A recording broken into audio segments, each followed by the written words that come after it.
Good morning, students. Hope you all are well. Today we will learn some other techniques of separation. In the previous videos, you have seen that how to separate some components from the mixture. You have done evaporation, you have done centrifugation. Evaporation works on the nature of the component when one is volatile in nature and one is non-volatile.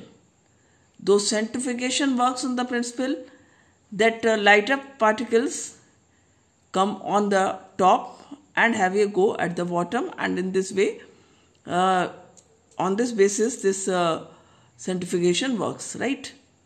And the lighter and heavier particles can be easily separated by this method. Now the third method of separation is separate a mixture of two immiscible liquids. You know that two immiscible liquids, if we are talking about, what comes in mind?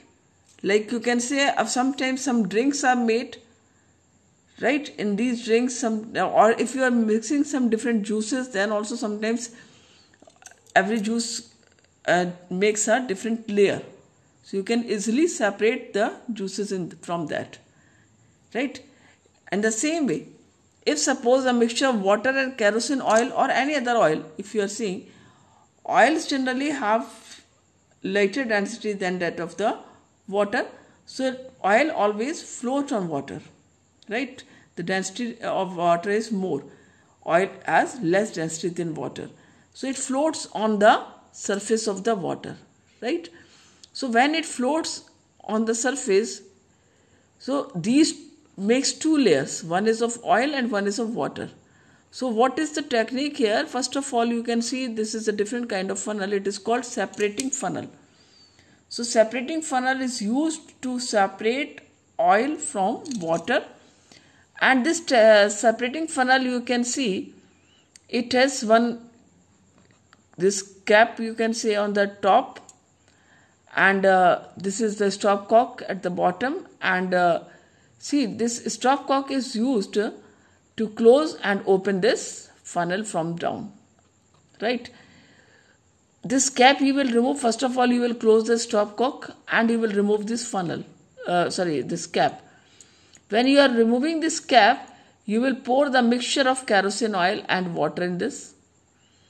As you are just dropping this mixture, when whole mixture is coming here, you will just close the this cap here, and then you will find that there are two layers made. One is of oil and one is of water. Then what will you do? You will just open this stopcock and you will collect water down in a container, and as the last layer of the water comes, you will just after removing the last layer of the water, you will just close again the stopcock, right? So you can open it when you are removing the mixture, component of the mixture, and again you will close it so that oil will remain in this and the water can be collected into the different container. So you can see that what are the applications you have to learn here, that to separate the mixture of oil and water as you have done. If such kind of mixtures are there, it can be easily removed by using the separating funnel. Second, in the extraction of iron from its ore. About ore, what is ore, slag and molten iron, this all you will study in 10th class. So whenever the iron is extracted, it is extracted from its ore. So in the extraction of iron from its ore, the lighter slag is removed from the top. Because when iron is extracted, then slag is formed, molten iron is there. So this slag remain at the top because being lighter, and molten iron being heavier, it goes at the bottom in the furnace. So easily it can be removed. And what is the principle behind? The principle is the immiscible liquids separate out in layer depending on their densities. You know that if the low density component makes a top layer and the high density component goes at the bottom, and easily both can be separated. Technique which you are going to learn about, how can we separate a mixture of salt and camphor. right? Camphor is ammonium chloride, that is NH4Cl. Clear? So what happens here? See this apparatus. This apparatus this is for the sublimation process, and the sublimation process we have done in the previous chapter also, right? So you can see, again I am just repeating here, that this watch glass, you can see this china dish. In this china dish the mixture of the camphor and salt is taken, and this is a funnel. You can see it is kept inverted over this china dish, right? And this china dish is heated, putting on the tripod stand. The burner is giving the flame here, and it is heated. When it is heated, camphor, that is ammonium chloride, it is a sublime substance. It directly changes to gas. So as it gets heated, ammonium chloride starts, this is ammonium chloride, that is camphor, it starts evaporating, and you can see these are the vapors collected on the sides of this funnel, this inverted funnel. And you can see this cotton plug. Why do we put cotton plug? So that it will not move out. Otherwise these vapors will go out, and we don't want it. We just want to separate it. We don't want to remove it, right? So you are collecting it on the sides of the funnel, and when whole, or you can say all camphor will be evaporated and collected on the, or solidified on the funnel, you can easily separate it, and the salt will remain here on this china dish. So this is about how to separate a mixture of salt and camphor. Next we are going to study about that, is the dye in black ink a single color? Here we have to find that whether the ink is a single color or the different color dyes are present in ink, right? So what we are going to do in this, you can see this is a strip of filter paper is taken, and a line is drawn on this filter paper,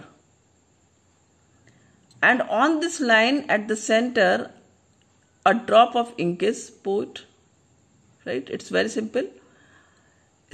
A strip of filter paper you are taking, and you are drawing a line here on the pencil, and then you are dropping a drop of ink.